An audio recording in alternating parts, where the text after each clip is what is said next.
That fresh morning. That fresh morning. Vous êtes sur les 104.5 Urban FM, la station urbaine. On est avec Jean-Paul. Jean-Paul, bonjour. Et bonjour Dafresh. Comment tu vas ce matin? Ça va super bien. Et le week-end, tu l'as bien passé? Oui, tranquille. Alors, on parle de quoi ce matin?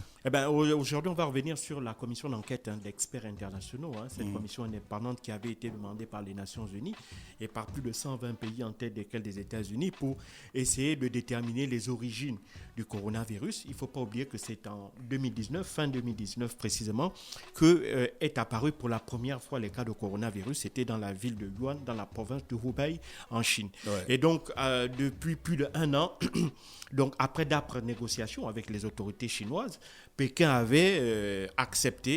finalement accepté qu'une commission indépendante puisse se rendre en Chine pour essayer d'enquêter et de déterminer de répondre à un certain nombre d'interrogations et éventuellement déterminer un certain nombre de responsabilités. Parce qu'il faut savoir que, évidemment, les enjeux sont importants pour la Chine, tant sur le plan politique que sur le plan diplomatique. Sur le plan d'abord politique, la Chine veut mettre en avant d'abord toute sa volonté de transparence en laissant à ses équipes d'experts, une quinzaine, circuler librement où ils le souhaitent, même s'ils sont véritablement encadrés en termes de communication, parce qu'ils n'ont par exemple pas le droit de discuter avec les journalistes étrangers présents sur place. Mais néanmoins, la Chine veut montrer qu'avec cette commission d'enquête indépendante, elle n'a rien à cacher à la communauté internationale sur ses supposées origines de la pandémie sur son sol. Et donc, après une quinzaine de jours qui s'est achevée jeudi dernier, cette équipe composée de 15 experts qui sont issus de disciplines scientifiques très variées. On a des virologues, des biologistes, des épidémiologistes. On a toute une panel. Donc, ces hommes-là sont chargés de répondre à un certain nombre de questions. La première, c'est d'où est parti le virus, parce que évidemment jusqu'à présent on pensait que le virus serait passé de l'animal à l'homme et que c'est notamment le marché de Huanan qui est situé à quelques centaines de mètres de l'Institut de virologie de Hubei dont serait parti évidemment le coronavirus. Bon, il y a deux hypothèses. Il y avait une première hypothèse qui est, semble-t-il, reprise largement par la communauté internationale, que le virus serait un virus normalement qui est présent chez les animaux, notamment les chauves-souris. Après, on a dit que c'est le tatou. C'est ce virus-là qui serait passé chez l'homme à la suite de la consommation de cette viande de gibier-là. Ça, c'est la première hypothèse. La deuxième hypothèse, qui était celle qui était avancée par l'administration Trump, serait le fait que l'Institut de virologie de Wuhan, qui est situé à quelques centaines de mètres du marché de Wuhan, serait en réalité le lieu d'où serait parti le coronavirus, issu de la manipulation génétique des chercheurs de cet institut de virologie-là, et en raison, si tu veux, en raison de mauvaises règles en matière de sécurité, ce virus-là se serait échappé de l'Institut et ainsi aurait contaminé les passants qui sont notamment dans ce marché-là. Ça, c'est l'hypothèse qui était évidemment défendue par l'ancienne administration Trump. Et donc, pour les autorités chinoises, il s'agit donc de botter sur la touche, et ça de manière définitive, toutes ces allégations-là portées contre elle. Et puis la deuxième accusation qui est portée notamment contre la Chine, et c'est qu'aux premières semaines de la pandémie, elle n'aurait pas pris toutes les mesures nécessaires en raison de la gravité de cette maladie-là, et que dans un deuxième temps, elle aurait même cherché à cacher à la communauté internationale dans un premier temps l'apparition de ce nouveau coronavirus-là. Et donc, la Chine veut montrer qu'elle n'a absolument rien à cacher et que toutes ces allégations-là, évidemment, ne sont que de simples accusations qui ne reposent sur aucune base scientifique. Parce qu'il faut savoir que jusqu'à présent, toutes ces allégations qui sont portées contre la Chine, et pour le moment elle a tout à fait raison, ne sont soutenues par aucune base scientifique réelle, démontrable, concrète. Donc c'est sur ce plan-là que la Chine base donc toute sa défense, et elle met plutôt en avant sa capacité exceptionnel à avoir su combattre le coronavirus, parce qu'il ne faut pas l'oublier, la Chine, c'est près d'1,5 milliard d'habitants, mais selon les chiffres officiels, on n'a eu que 90 000 cas de contamination et 4 636 décès. Donc, ce qui fait que... En Chine, ça, ce sont les chiffres officiels. Mais évidemment, ces chiffres sont difficilement contredisables, étant donné que la communication là-bas est particulièrement verrouillée. Mais ce sont les chiffres officiels. Et donc, la Chine explique plutôt que elle a su faire face à la pandémie, contrairement aux États-Unis en quelque sorte, et que c'est cela qu'il faudrait retenir, cette capacité-là de réaction qui a été prompte et qui a permis d'endiguer rapidement le virus. Il faut savoir que de tous les pays industrialisés, la Chine est le seul pays qui ne soit pas entré en récession en 2020.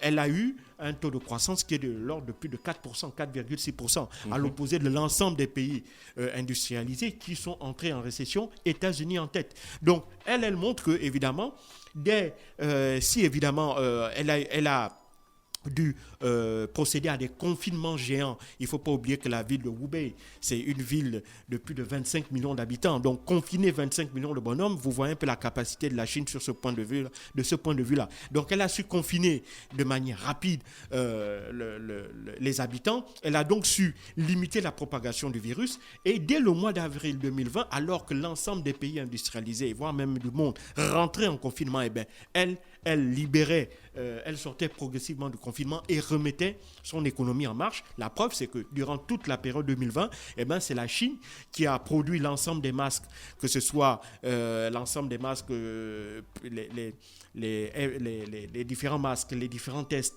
les appareils, notamment pour pouvoir détecter le coronavirus. Donc, c'est la Chine qui a produit l'ensemble et bien d'autres biens de consommation. Donc, ce sont les usines chinoises qui ont répondu à la demande de la consommation mondiale.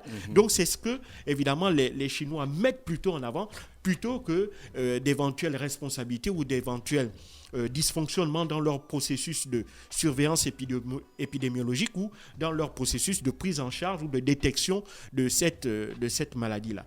Et pour, évidemment, le chef des experts avait d'ores et déjà fait savoir, avant même d'arriver en Chine, que, évidemment, au regard de la situation, il ne faudrait pas s'attendre à ce que cette première visite-là d'experts internationaux puisse déjà donner, évidemment, permettre d'avoir des pistes claires concernant les interrogations qui sont celles de savoir si, évidemment, c'est en Chine qu'est issu ce virus-là. Parce qu'il ne faut pas l'oublier, le discours des autorités chinoises actuelles est que le virus n'est pas né en Chine. Il part du principe que entre le moment où on est infecté et le moment où on a les premiers symptômes, il y a 15 jours, et donc c'est bien un étranger qui aurait pu être infecté ailleurs et qui aurait emmené le virus en Chine. Et c'est à partir de là que le virus se serait diffusé sur l'ensemble de la population. Et ensuite, on aurait abouti à ce à quoi on connaît. Donc ça, c'est actuellement le discours des autorités chinoises en disant que ce virus-là n'est pas né en Chine, ce n'est pas un virus chinois, c'est un virus qui a été détecté en Chine, mais qui, semblerait-il, ait été emmené par un étranger. Donc, évidemment, comme je le disais, c'est très important donc, pour la Chine sur ce plan politique, c'est cette question-là, sur ces enjeux-là qui sont là, et puis sur le plan diplomatique. Parce qu'il faut savoir que même l'administration Joe Biden a d'ores et déjà fait savoir qu'elle étudiera au crible le rapport qui sera présenté par les experts qui sont rendus en Chine pour déjà vérifier de la crédibilité des arguments qui seront produits par ces équipes d'experts-là. Donc pour eux, il est extrêmement important que la Chine ne fasse pas obstruction au cours de cette enquête, mais évidemment, au regard de la situation actuelle, il faut savoir qu'entre le moment où on a détecté les premiers cas de virus et le moment où ces équipes d'experts se rendent en Chine, il s'est écoulé près d'un an. Et donc, il est peu probable que l'on puisse véritablement trouver, à mon sens, des preuves tangibles que ce virus-là ait pu être soit né en Chine ou soit issu de manipulations génétiques de la part du laboratoire de l'Institut de virologie de Wuhan ou bien de toutes les formes d'accusation que l'on a pu constater ici et là depuis près d'une année. Parce qu'évidemment, en un an, il s'est passé beaucoup de choses. Et en un an, on a il n'est pas impossible que beaucoup de traces aient pu être effacées. Donc, pour la communauté internationale, c'est un ouf de soulagement parce que la Chine a enfin accepté qu'une commission d'experts puisse se rendre sur place pour essayer d'enquêter sur les origines de ce coronavirus-là. Mais d'un autre point de vue aussi, il faut être pragmatique dans ce sens qu'il sera difficile pour les enquêteurs de pouvoir trouver, sauf vraiment une chance extraordinaire sur un élément qui pourrait incriminer les autorités chinoises. Je ne pense pas que les autorités chinoises soient aussi laxistes de ce point de vue-là, tant cette question-là leur tient véritablement à cœur, et surtout que le régime de Xi Jinping veut, comme je le dis, faire la démonstration que la Chine n'a absolument rien à se reprocher concernant les origines de ce virus, mais plutôt la Chine a été le meilleur élève, l'élève modèle qui a même sauvé l'humanité parce que grâce à la remise en marche de ces usines très tôt, elle a pu ainsi aider des millions, voire des milliards de consommateurs à travers le monde entier à avoir accès à certains biens de consommation. Pardon. Merci Jean-Paul qui revenait donc sur la question du coronavirus ce matin sur les 104.5 Urban FM, la station urbaine dans le Da Fresh Morning. Da Fresh Morning.